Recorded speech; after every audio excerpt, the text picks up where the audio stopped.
Good morning. Today we will start impacts of agricultural practices on the ecosystem. Now first we'll have to understand what is ecosystem.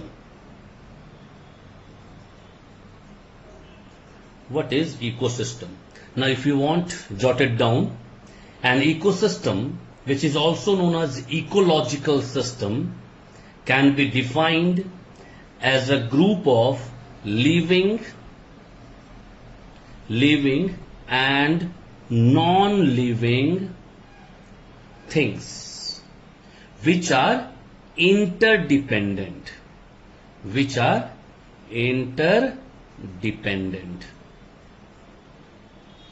Alright, which are interdependent. This means living and non-living living together, alright, and they are interdependent on each other, is known as ecosystem or ecological system.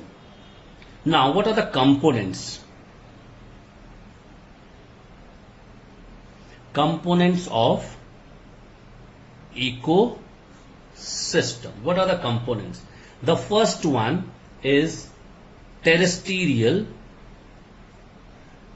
ecosystem. Terrestrial ecosystem, terrestrial means only land.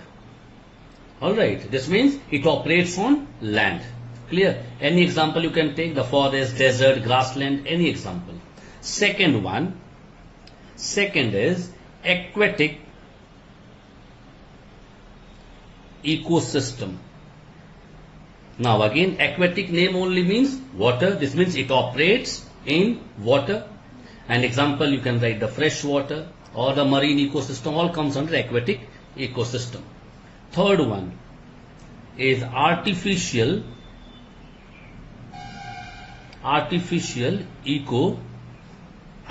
means man-made ecosystem. The man-made ecosystem like the dam, tank, cropland, fishery, all these are made by human being, is known as artificial ecosystem. Now come impacts of agricultural practices. Now, what are the impacts on agricultural practices? The first impact is desertification.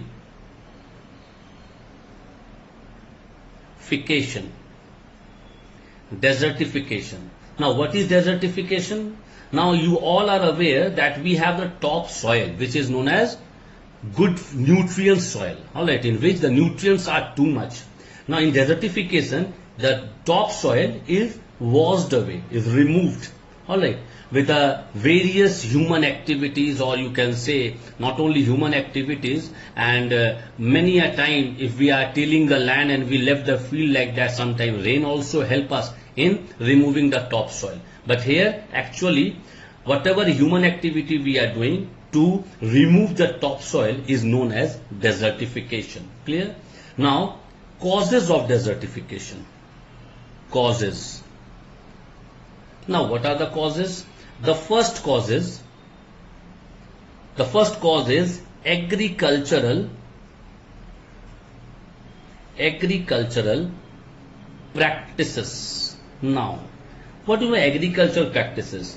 Now, you know the farmers, actually they do agriculture to get more and more production or yield from the field. Now, when they are cultivating the crop in a drought-prone area means where rainfall takes place means you can say meager, little bit rainfall takes place, or they are using the chemical fertilizers in an indiscriminate way. They don't know how much to use, because we people, likewise, we are means farmers are uneducated, illiterate. They are not aware of how much fertilizer, the chemical we should use. They are using in an indiscriminate way, and that causes the agricultural practices, and this is the first cause of desertification. Second one, overcultivation. Now, what is overcultivation? Now, this exhausts the soil, using up the essential nutrients and the organic matter needed to grow crop productively. Clear? Because what they do, and after removing after the indiscriminate use of all these things, what happens? The soil is unable to recover the original position. Whatever the original position was there of the soil, that production was very good, that you will not able to get back. Why? Because already you have exhausted the essential nutrient which was there in the topsoil. If the essential nutrient which was there in the topsoil, that is only removed, and it is very tough to recover after that. This is known as over cultivation. Now come to the third one. Third one is overgrazing. Overgrazing.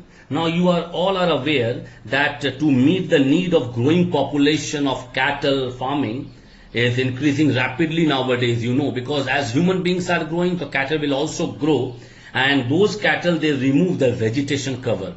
Now when they remove the vegetation cover that protect the soil from the soil erosion. You know that all the plant, all the grasses, when they are in the soil, they bind the soil, and that help the soil to stop the soil erosion, and because of that, soil erosion is not taking place. But when overgrazing of animal will take place, so they will make the soil loose, and when they will make the soil loose, if the rainfall will take place, the topsoil will be removed. If the wind will blow with a high speed, that time also topsoil will be removed, and this is the percussion of overgrazing, and this is also one of the cause of desertification. Now the fourth is deforestation. Now you are aware of this word deforestation, alright. It destroys the tree. We are cutting down the trees. Now when we cut down the tree, obviously that soil where the tree was there, that becomes very loose. And when it becomes loose, again, that can also, again, in the same process, maybe rainfall will take place. They will wash away the topsoil. And if the high speed wind will be blowing, that time also the topsoil will be removed. Then this causes deforestation. Clear? And this is also one of the cause of desertification. And the last one, the fifth one, lack of education and knowledge.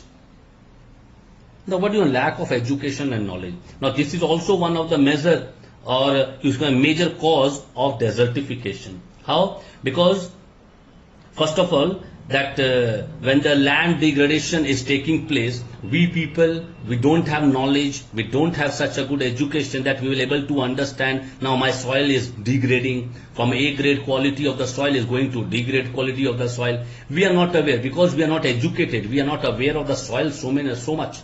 And because of that, what happens, that because of this lack of education and knowledge, we people, to get more and more from the field, whatever we are doing with the field means that is not judicious, and because of that we are facing problem, and this is the cause of desertification. Next point is number 2. First one is desertification. Now the number 2, construction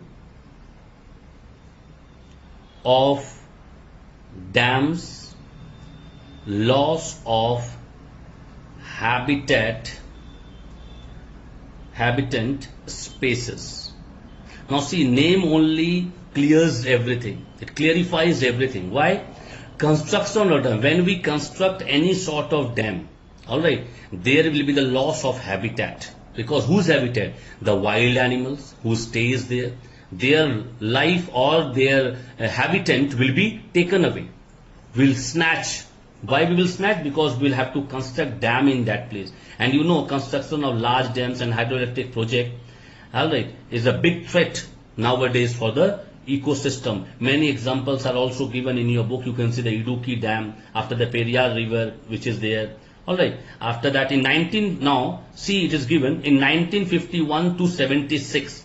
0.49 million hectare of forest has been lost due to the major river valley project. You can understand, likewise, land we have crisis, you know that, population is exploding, and after that, not only for us, and even we are creating problem for the wild animals also, where they will stay, because we are constructing dams, we are constructing so many things on this particular land. Now, when we are clearing the forest to construct these dams and all that, so obviously the habitat places or the spaces will be taken away by us to construct all those things.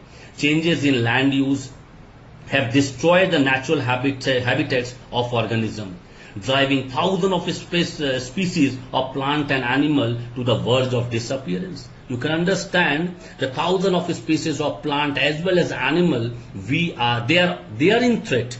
Why they are in threat? Because that area will be first cleared off, then only we can construct them. Now when we are clearing of where this plant, the species which are the, means maybe you can say the unique species which are available in that particular area, you will be not getting back after that. Second, the species which are available there, and if their species are snatched away by us to construct them, where they will stay. So this is the reason the construction of dam, alright, is a loss of habitat. Clear?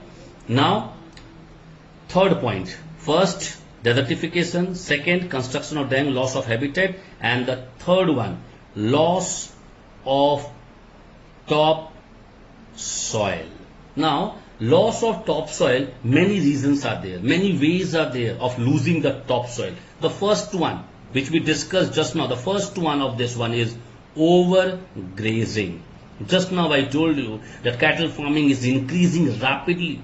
And these animals, they graze on a very small piece of land also, and they destroy the vegetation. And this is the main cause of soil erosion, and which is known as overgrazing. This is the reason why the topsoil we are losing.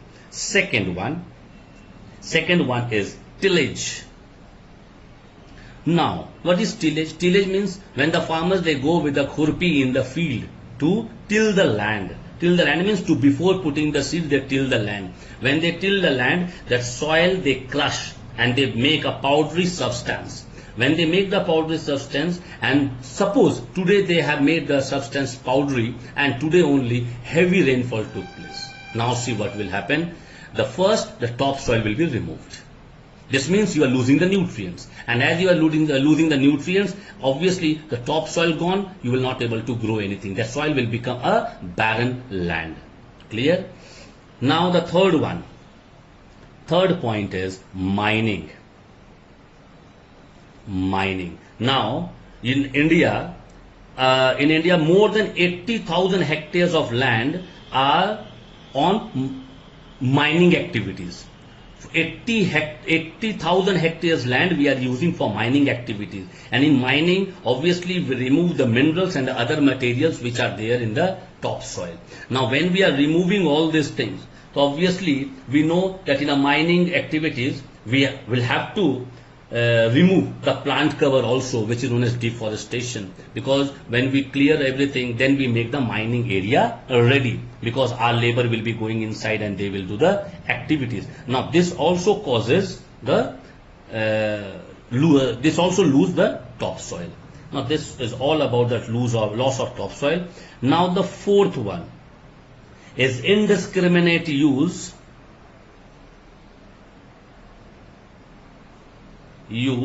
of fertilizer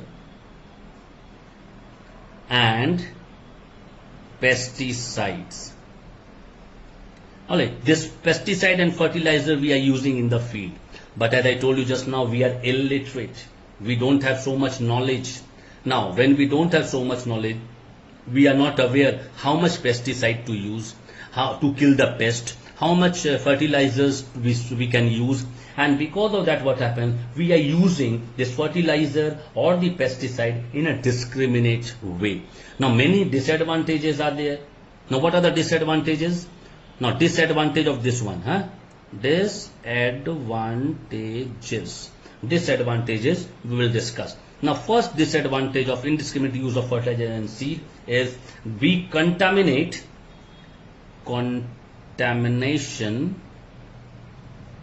contamination of surface and ground water. Now we are contaminating, we are polluting, we are destroying, we are making the underground water and the surface water impossible, means next to impossible to drink. We are making that type of water, and this is giving us waterborne disease. This is also a problem. Now second point, quality of drinking water drinking water gets deteriorated. Now we are deteriorating the quality of drinking water. Now when we are deteriorating this water, obviously we face hell lot of problem as per our health concern, because medically we are unfit, we become unfit because we are using those water. Maybe see, now maybe question can come in your mind that we are using RO water. See, you are using RO water because you can afford. Many people are there, they are taking water directly from the tap and they are drinking. Think of those people. And because of all those people, we are telling that the quality of drinking water, we are only deteriorating. Clear? Now the third one, fertility of land gets reduced. All right, obviously the land fertility will go down, and when because we are using too much fertilizer and pesticide, that will become a fully chemical soil, and that soil will not yield you too much thing after that. Once, see, first year, second year, maybe you will be getting very good production because you are using chemicals, you are using pesticide. That also the food which you are getting from after using the pesticide and the chemicals, that is not good for our health also. But whatever, you are getting too much production. But third, fourth, fifth year, you will be not getting anything, or you will be getting very less after using the chemicals and the fertilizer. This will deteriorate your soil quality also, and the fertility will go down. Fourth one, it reduces the proportion of organic matter in the soil. Now it is very important, we reduce the proportion of organic matter in the soil. This means organic matter, we are using the cow dung in place of chemical fertilizers, or to control the pest we are using so many. Now when we are not using all those things, this means we are reducing the proportion which one we should use, but we are not using it. That is available with us, because the cow dung and all that, we can make the slurry and we can pour in the field, but we are not using all those things. This means the proportion of all the organic material is going down. Now the fifth point, it disturbs the entire ecosystem. Disturbs the entire ecosystem. All right, now entire ecosystem means like the lake, pond, river, underground water, everywhere we are disturbing entire ecosystem. Now how we are disturbing? By using indiscriminate use of pesticides and fertilizer, which is at all not good. Clear? Now fourth point we completed. Now next topic will come to the measures to check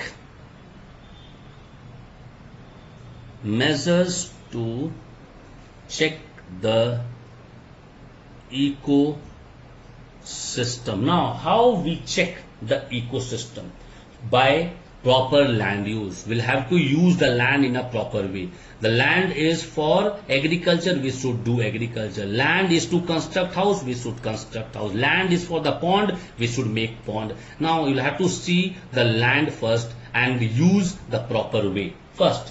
Second, minimize use of fertilizer and pesticide. Use as less as you can. What? The pesticides and the chemical which you are using in the field. Use all the manures.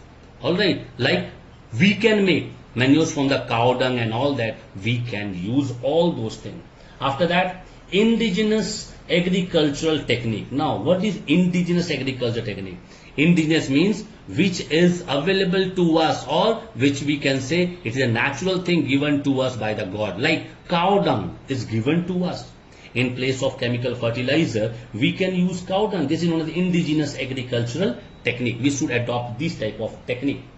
After that, we should construct pond. As much pond as you can make, so that you can check the ecosystem. After that, we should encourage the sustainable agriculture. Alright, sustainable agriculture. Why? Because sustainable means which will be there, like organic farming comes under sustainable farming. Now, sustainable farming or organic farming is very important. I'll tell you what is organic farming. That is very important, and we should promote or we should come up with this type of concept. Then only we can check the ecosystem. These are the measures to check ecosystem. Now come organic farming. Organic farming. Now please jot it down. What is organic farming? It is a natural way. It is a natural way of farming. Alright? Which is environment friendly. See, just I told you, organic farming is a very good farming and it is environment friendly. This means we are not disturbing the environment little bit also. It maintains long-term fertility. See, your soil will be more fertile and long time the fertility will be there in your soil and thus it is sustainable also. This means your soil will sustain, your soil will be there with you for long years. Clear? Now we will come to know about the main features of organic farming. Main features. Now what are the main features? The first one, alright, as I told you, organic farming is sustainable farming which maintain the long-term fertility of the soil. This means first main feature is long-term fertility of the soil will be maintained by organic farming. Clear? Second one, we can use animal dung or crop residue. This means remaining part of the crop residues. Alright, green manures,